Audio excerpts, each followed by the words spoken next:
Support for Disrupted comes from the Connecticut Office of Film, Television, and Digital Media. Author Amy Tan is best known for popular novels like The Joy Luck Club and its 1993 film adaptation. My mother died 4 months ago. I realized for the first time they wanted me to take my mother's place.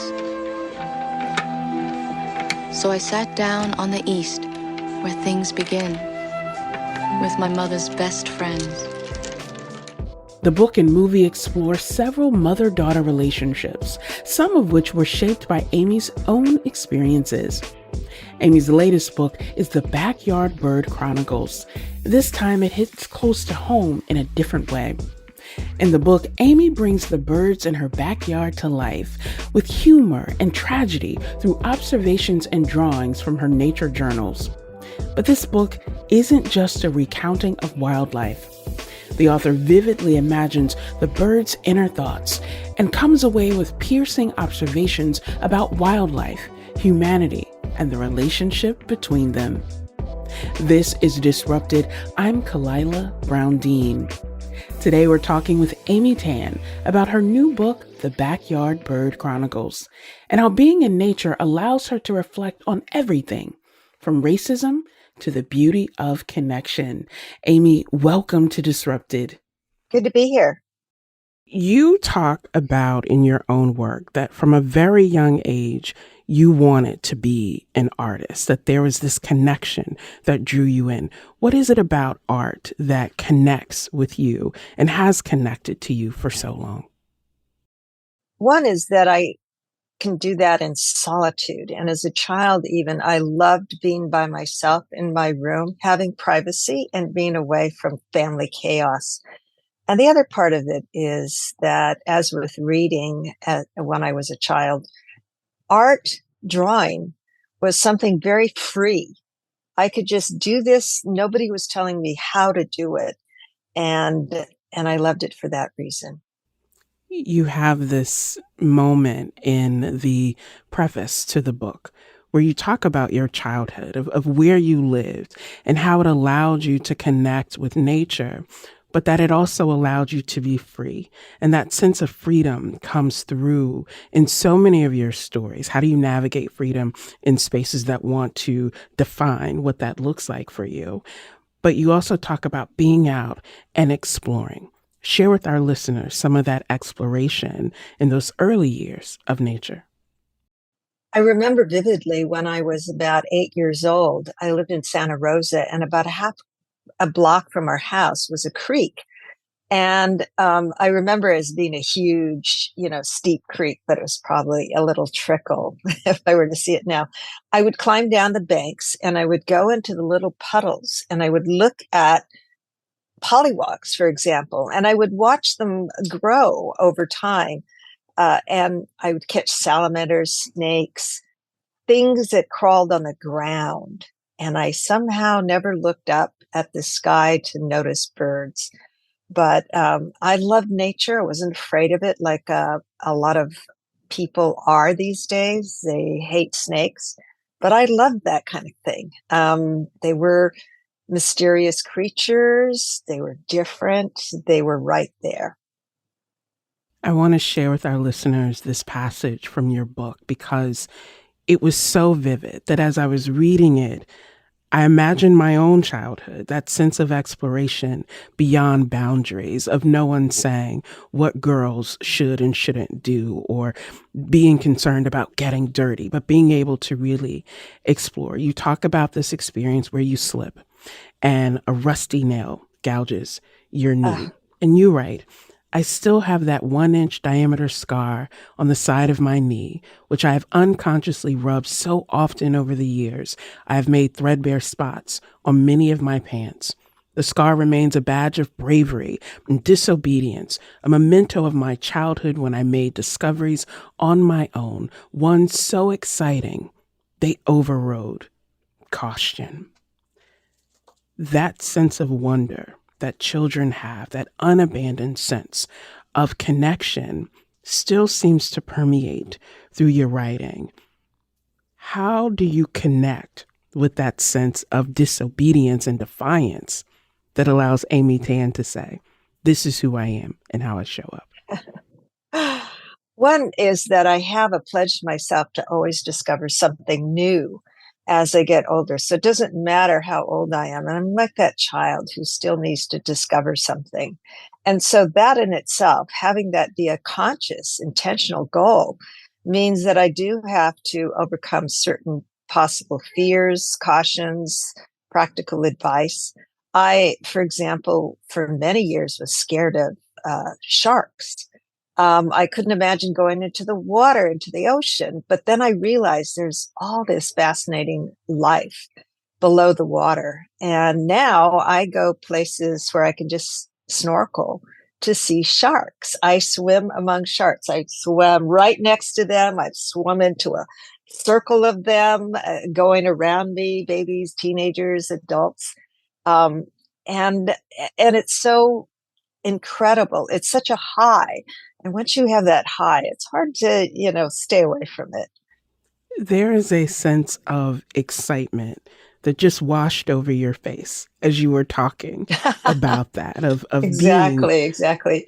in a space that's supposed to be scary. I'm remembering the first time I saw a shark and being really scared, and then later swimming next to this gigantic whale shark, and that was about 20 feet long, and just being thrilled because the shark was looking at me and I was looking at the shark. Same thing that I feel when I look at a bird. They look at me as I'm looking at them, and it's that connection. It feels like a very privileged connection to wildlife, especially when they don't take off immediately when they see you looking at them. Before we get more into talking about your new book, The Backyard Bird Chronicles, one of the things that I think can be a challenge for people who write and create is that it is so deeply personal. You invest so much of your time and yourself into the work that, for me anyway, it becomes frightening to release that and share that into the world. And you have talked about the challenge with perfectionism and this sort of perfection syndrome. How do you work through that to create these pieces that, as you say, allow you to see and respect the beauty of nature that's around you every day? Well, for one thing, it was always meant to be private. So right there, I had only the perfection syndrome that applied to myself, looking at my work as the critic. I eventually realized that this was something I had to overcome because it was affecting me in writing fiction. I was always stymied, especially with the thought that this would become public. I imagined all the flaws, the humiliation, the bad reviews, the editor having a very disappointed face. And I had to get over that because that didn't happen. So I started to post some of my drawings and comments on a nature journal page on Facebook, but I did allow myself a pseudonym. So nobody would say, oh my God, that's Amy Tan. Look how horrible her little drawings are. Why did she think she could post that here?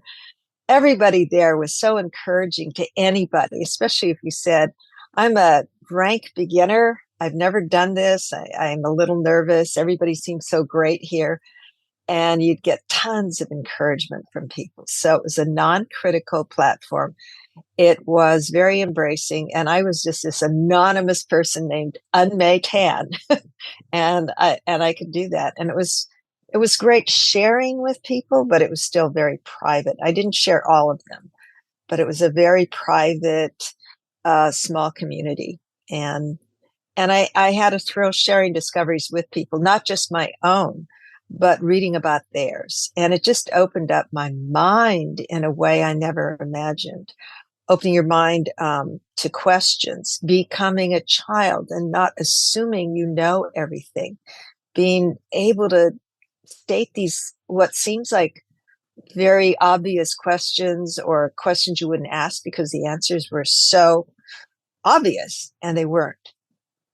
So that right there, the discovery of all that was enough to override these concerns that I shouldn't do this because, I worried about perfection. I imagine it also allows you a space just be, to just be yourself, to just pursue the interests you have without having the Yes. pressure of who is the person. Now, it was a problem in a way because after a while, I loved doing this so much that I wasn't writing my novel. There were a lot of things going on, and this was like a little refuge for me to just draw. And I was doing this. It wasn't hard work at all. It was pure joy. Hours would go by without my realizing it until the sunset. So I could do this from morning until I couldn't see these birds anymore in my yard because it was night. And then I would continue drawing them, based on photos I'd taken, the very realistic kinds of portraits. And that became a part of it too. So it was an obsession in a way, just born out by intense curiosity and the love that I was finally drawing. I was finally doing art that I dreamt about as a child. And yeah, it was all consuming, but it had that detrimental effect of um, not keeping me focused on my other job, my other work, my other passion. Yeah, but there were reasons for that too. We were in strange times when I started. It was um, starting with the campaigns, the presidential campaigns. A lot of racism had broken out, overt racism. It had always been there, but it made me realize that a lot of it had been under the surface. And now it was as though people had permission to say whatever they wanted. And I was getting hit with that. And I always had some of it, go back to where you came from kind of stuff. But this was different. This felt dangerous.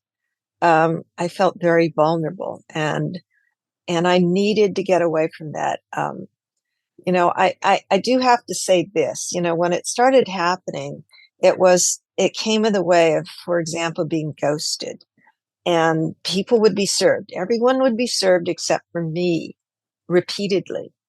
I had to ask, could I have a glass of water? I, and it was so disconcerting. I kept saying, well, she's forgetful or he's having a bad day. And after a while, I couldn't say that. The first thing that came to mind was racism. And it was so dehumanizing. And I have to tell you, I understood much more for the first time what Black Americans have gone through all their lives, every day practically.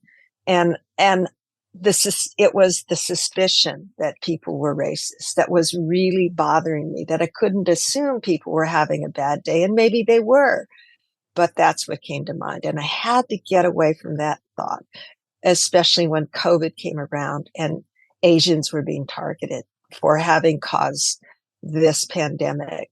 So it was visceral. One of the challenges of contending with racism is that we who are targeted or affected by it, as you just mentioned, start to try to rationalize, well, what did we do? Or am I being overly sensitive? Yeah. What does that mean? And so it shifts the burden from the person who is making you uncomfortable to you as the person. And the other thing that happens, Amy, is we try to find a respite. We try to find a space where, again, we can just be, but we can be reminded of beauty. And it sounds like watching birds does that for you. It takes you completely out of what's ugly in the world.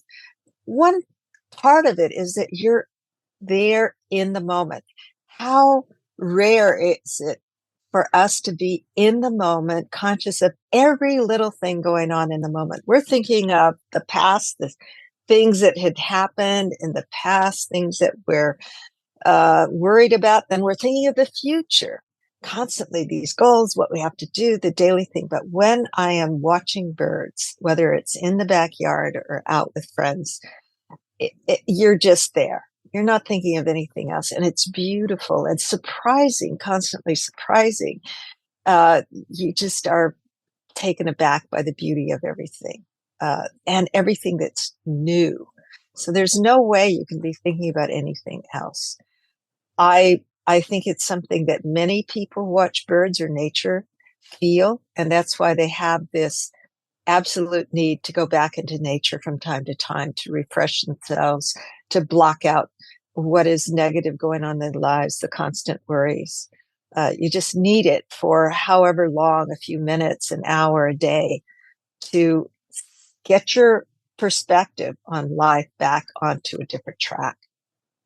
You know, I grew up in the South, and it was critical to my grandparents that we spend time outside with our feet firmly on the ground to be able to make that connection to the earth, but to look up and to see the sky and imagine life beyond where we were.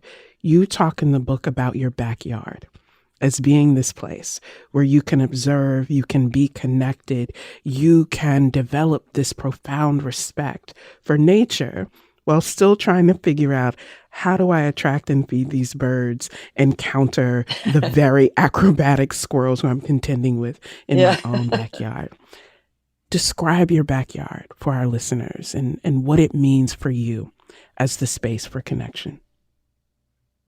Well, first of all, you have to realize it's a very small space, and yet it was big. It was the whole world when I was outside, just sitting out there.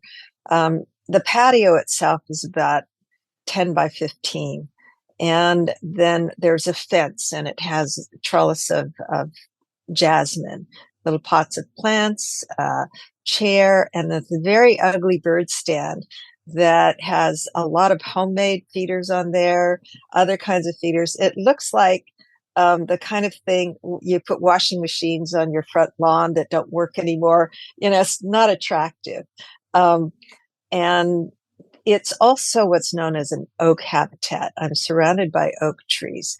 And birds, particular birds, are attracted to different kinds of habitat. So I get the kinds of birds that like trees, oak trees in particular, as squirrels like those too. So you can count on getting a certain kind of bird. And then when other birds come in, it's very exciting. In the beginning, all I saw were crows, a hummingbird, and what I call the blue jay. Blue jays do not happen on the West Coast. They are not there. Blue jays live on the East Coast, or at least east of the Mississippi. So I started seeing more birds, and the other bird I saw was an oak titmouse, which lives in oak trees. So it was discovering my neighbors at the same time. These little neighbors had always been there and would come over. I do have to say that I cannot go outdoors easily to other areas unless I have my husband drive me.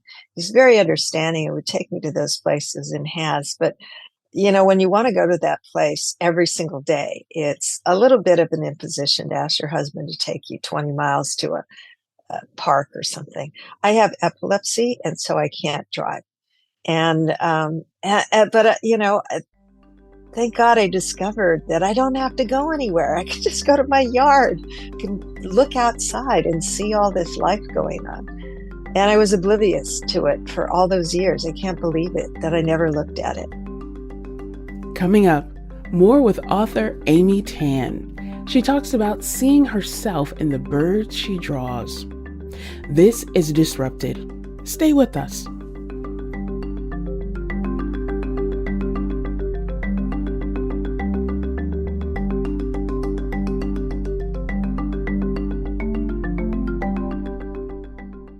Welcome back to Disrupted. I'm Kalila Brown-Dean. This hour, we're talking with best-selling author Amy Tan about her newest book, The Backyard Bird Chronicles. It's a collection of observations and drawings from her nature journals. There is a deep vulnerability to the journal entries in this book. In one section, Amy Tan talks about finding a sick bird called a pine siskin and how it makes her reflect on mortality. I asked Amy about the emotion behind that moment. For me, it was this discovery of how it wasn't rare. that wildlife birds um, die. I just had never seen them. A lot of people say, where do these birds go? If they're dying in such great numbers, why don't we see this? And so the first time that I saw this bird on my feeder, I thought it was a little baby bird. It was all fluffy and it had flown a great distance. It was sleepy eyed, was hungry.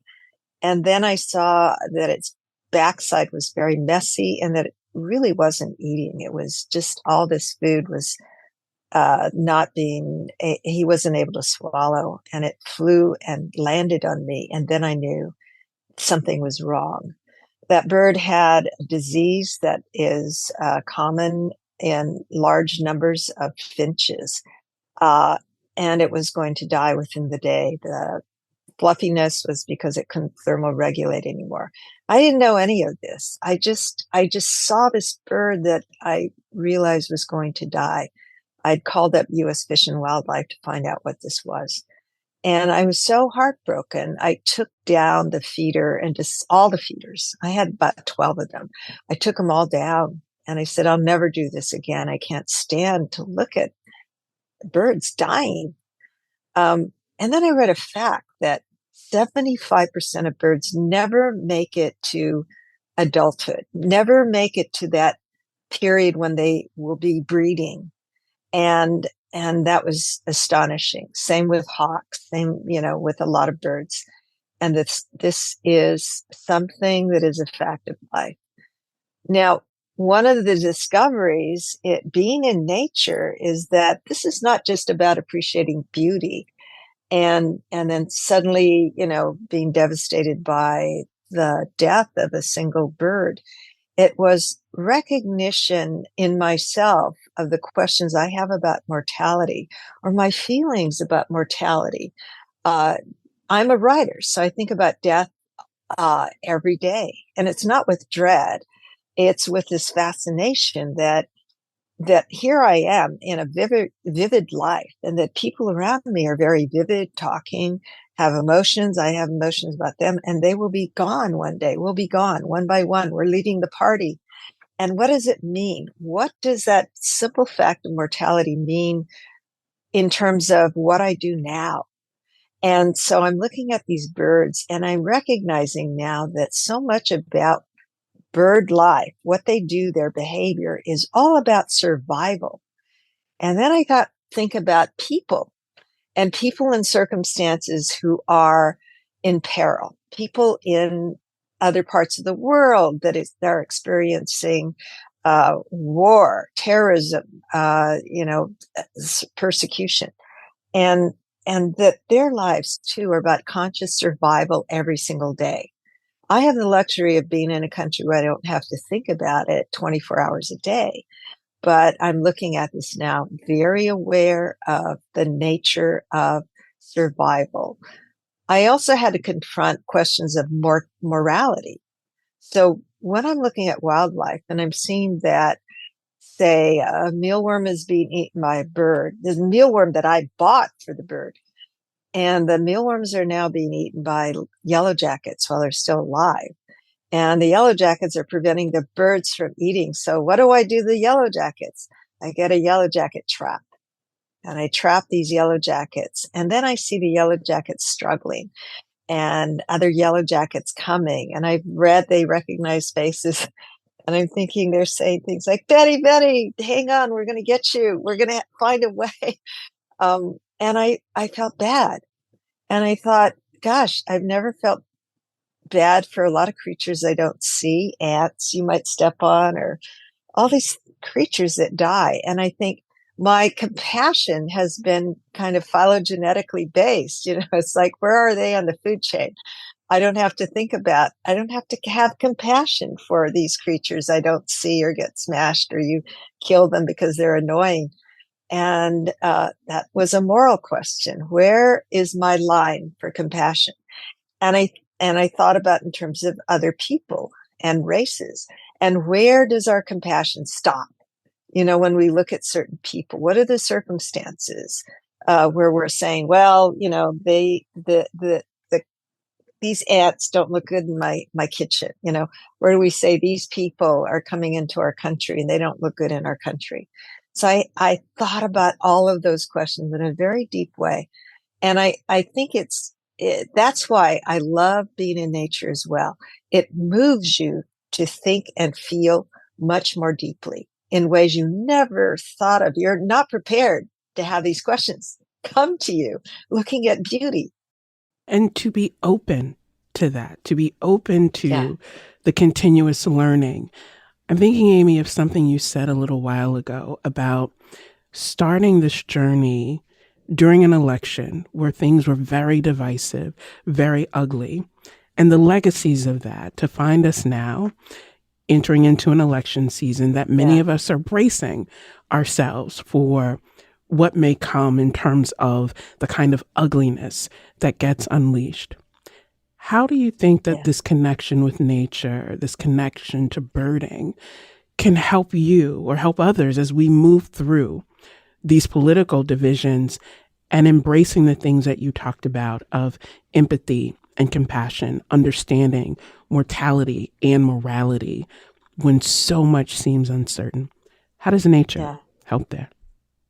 You hope that no matter what our political divides might be, that people in general love nature, that there's a commonality there, a feeling of spirituality that has nothing to do with different religions, for example, and that this is a chance to celebrate that commonality, to remind ourselves we have that commonality.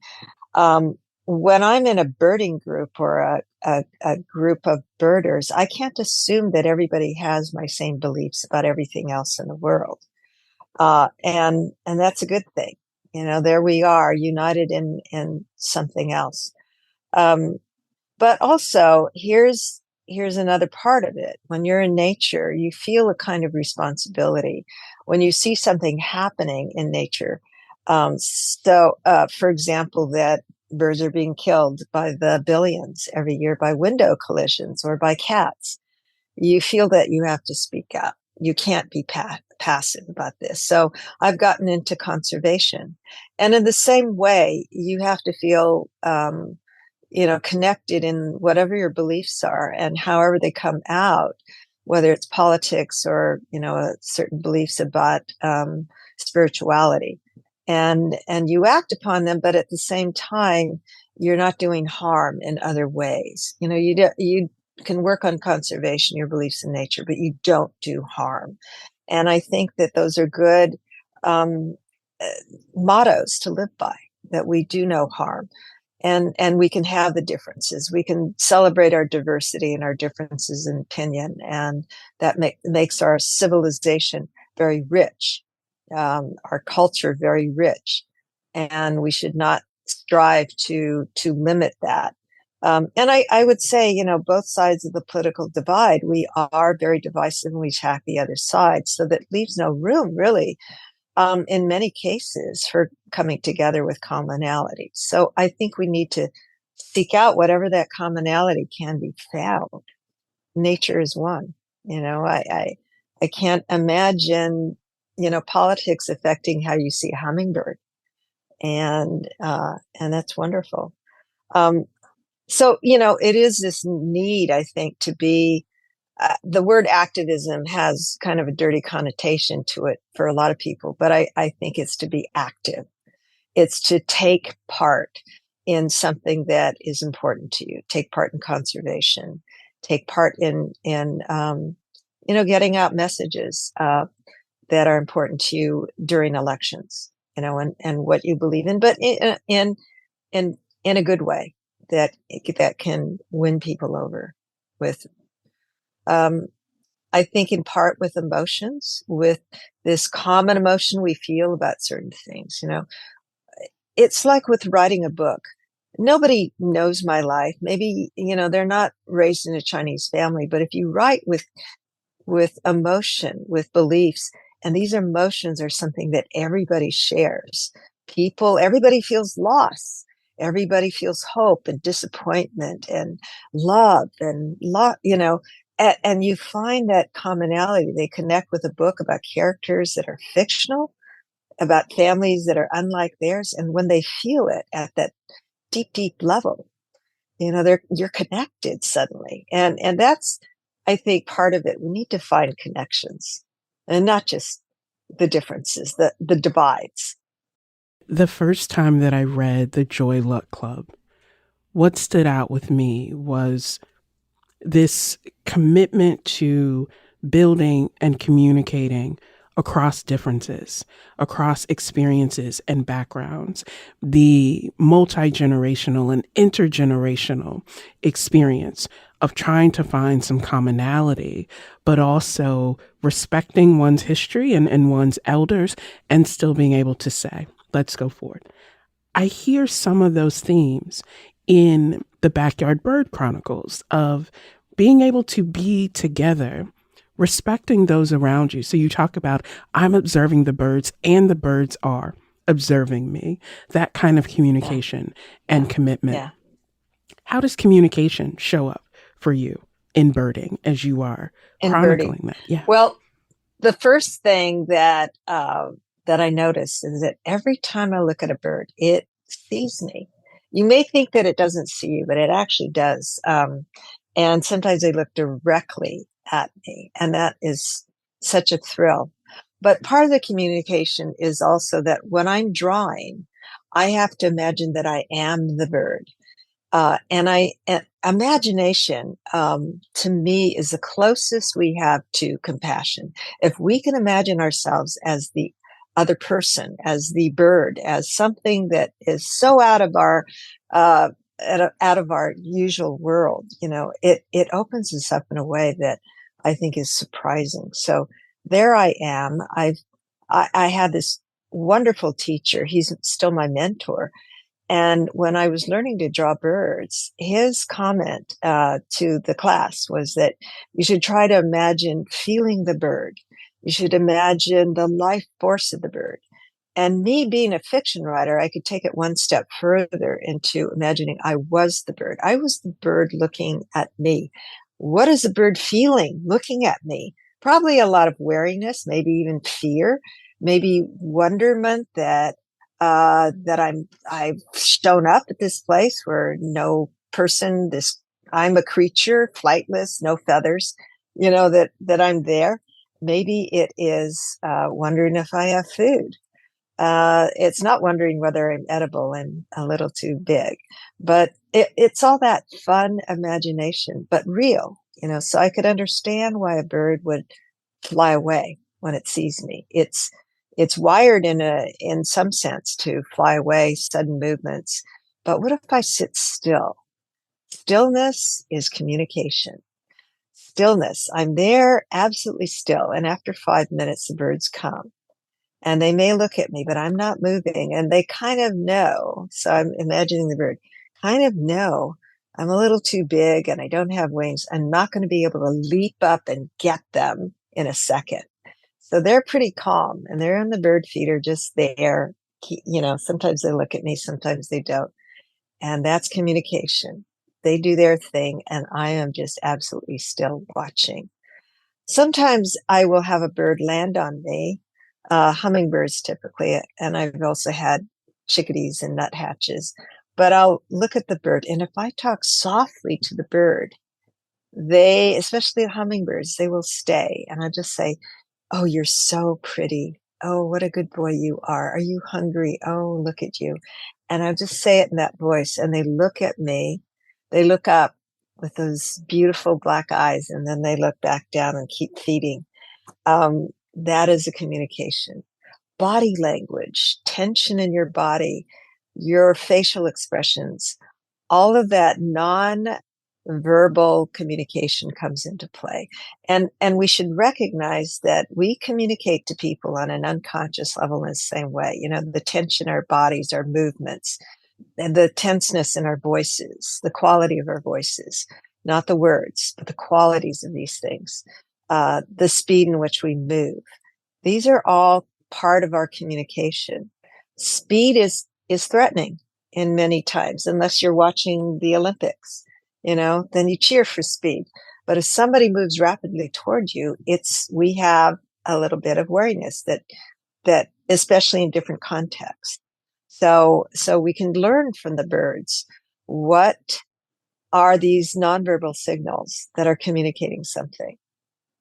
There's so many life lessons that you help elevate for us in this book and chronicling your journey and your experience. I will meditate on that notion you just said, that stillness is communication, particularly in a moment when I feel we are all so rushed and all so driven to feel like we have to go to the next thing, that we don't always allow ourselves to sit in that stillness and to think about how the stillness can allow us to connect more deeply with ourselves, but others.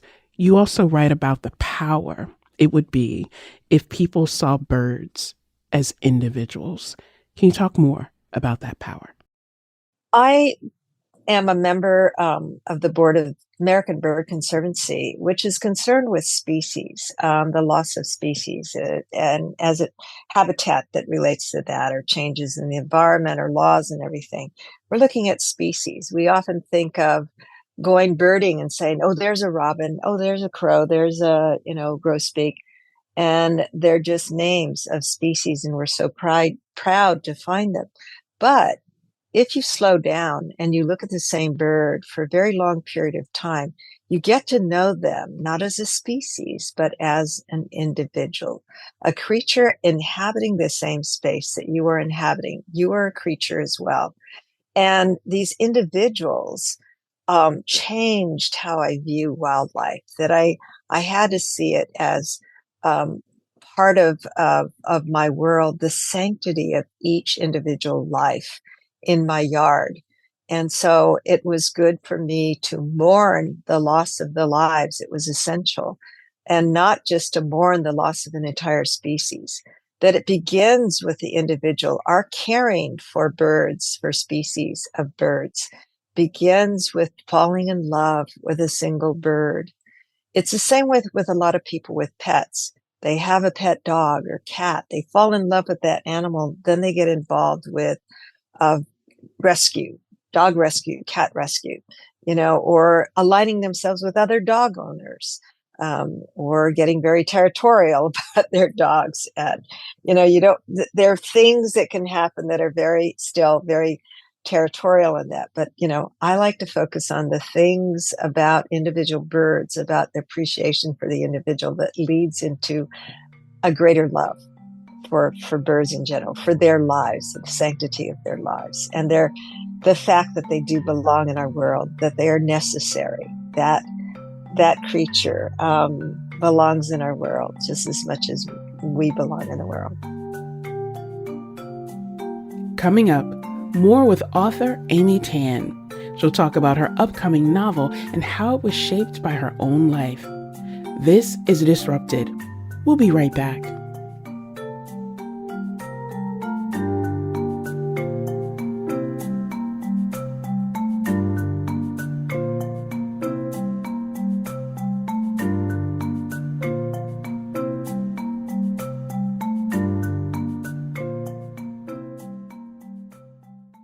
Welcome back to Disrupted. I'm Kalila Brown-Dean. Today I'm talking with Amy Tan, author of best-selling novels like The Joy Luck Club and The Bone Setter's Daughter.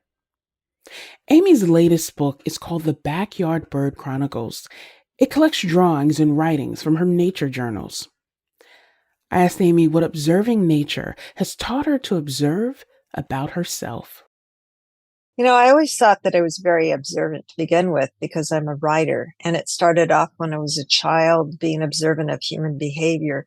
My mother was very volatile and she could spin off into a suicidal rage at any moment. So I had to pay attention. And I would pay attention to other people and circumstances. But again, it was like looking down in the creek and never looking up, never looking out farther than what was fairly close to me. And I realized that I had to look farther. I had to take into account many more factors that are out in the world, even when writing fiction, that I'm aware of the world in a different way. You mentioned seasons. I'm aware now of how life changes during seasons. I don't see the uh, calendar as much in terms of months as I do seasons now. And that has to do with the context of what happens with life during that period.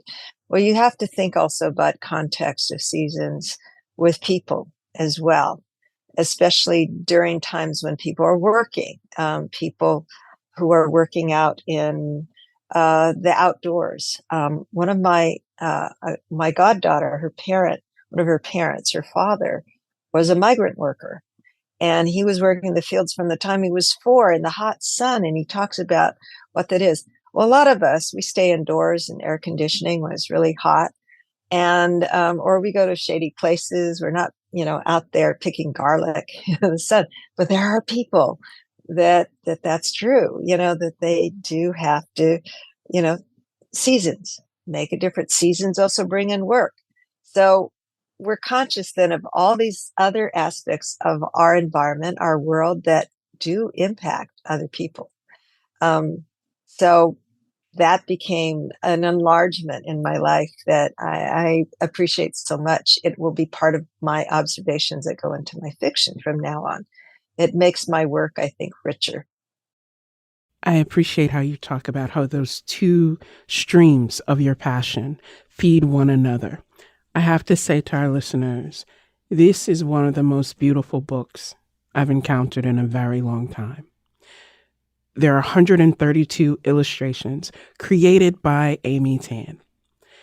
And yet, through your words, you also paint another layer to those pictures and to those experiences. I know we're not supposed to ask writers this, but I have to ask it. What's the next project? Given the beauty of this piece, will you continue to do more of that? Or will it be this kind of space for Amy Tan that doesn't have to fit convention? I'm always trying to do something new. As I said, it's a goal in my life, constant goal to discover something new. And so even if I'm doing the same thing, like writing another novel, there has to be something new in there. I have to go to a new place. And so, yes, it is. But during the time that I'm writing, it has to be very private. And that means not even saying what it's about so much, except that every single novel, and I think this is true for all writers, does somehow reflect what's going on in your life and the things that you think about and what's important. It may not be obvious to people because the story may be about something completely different, but our lives, we're the channel for that story, and it includes everything happening with us. So a lot of people, for example, during the election, during COVID, got derailed because this is affecting what you're thinking about at the same time. Some people ended up writing about 9/11 or about political divide or about, what's happening in the rest of the world. We write about isolation because of the pandemic. And I'm the same way. What I was writing in my novel when I began suddenly became less relevant. I could still write it, but I had to include in that novel things that I had discovered during this period in the intervening years. And so the book is somewhat the same. The characters are somewhat the same, but now it's different. The perspective, the angle got shifted. And now this character is looking also more widely, not simply in her world. These characters are often the main characters. Often it's as though I am the character, just like I am the bird. And I'm looking at the things around me and what's happening. So my view as the character is wider, and it includes a lot of things that are very ugly as well as very beautiful. That's as much as I can say. That it is a much, it's got some, I think there's something about my voice, people say, that is very recognizable. The voice has a lot to do with what I observe and what I believe and think and feel. And that is always going to be the case in any fiction that I write. But I think the perspective is going to take me farther. Your voice is relatable and it's also relational so that people are able to see pieces of their own experience in your stories, but it also challenges them to think and to imagine and to appreciate very differently. My very last question to you in this conversation, which I hate to see come to a close because I feel like I could just talk to you about this all the time. My very last question to you is when you think about nature and the beauty that is around us, but also the changes and the challenges, what is the thing that you most look forward to? The start of the day when you go out to encounter nature, what's the thing you most look forward to? I look forward to seeing the first bird and who that bird is going to be. I often hear the song first. And that is like the clarion call for the start of the day. And they come sometimes within minutes or seconds. They can see me. They're hidden in the tree. I can't, hidden meaning I can't see them, but they see me and they start to come down and they'll land on the fence and look at me. And it just starts the day in this really beautiful note, that a bird has come. And you could think of it in anthropomorphic ways. The bird has come to say hello, good morning. The feeling is like that, but the bird has come actually because it knows I'm bringing some food. But that's good too. It understands who I am in its context. The other bird, the other thing, for 8 months or almost a year, every morning, my husband would go outside and then he'd come back and bring me my coffee. And I'd say, is Junior there? Is Mom there? And those were the 2 owls that had come to live in our yard in the tree. We could look up from our dining room and we could look out standing on our veranda up from the office and we could see these owls, a mother and her young son. What a great way to start the day. And it was as predictable as sunrise and sunset. They left at sunset. What a thrill. Apparently they have come back, not the same mom and son, but the mate of the son and the mate's young son. So it's another boy. Boys are smaller. Great horned owls. The females are bigger. So you know that it's a boy. And that is my morning prayer. Good morning. Good morning, creatures. Good morning, birds. And good morning to the world. I'm here to take it all in. What a gift that you are able to write the stories of generations and see generations in your own very backyard. Amy Tan is a best-selling author.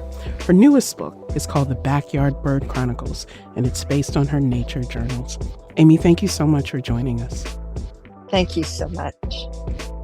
Disrupted is produced by Kevin Chang Barnum, Robin Doyon-Aiken, and Meg Dalton.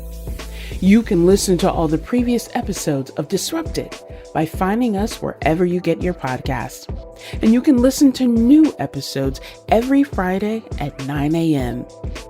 I'm Kalila Brown Dean. Here's to new beginnings.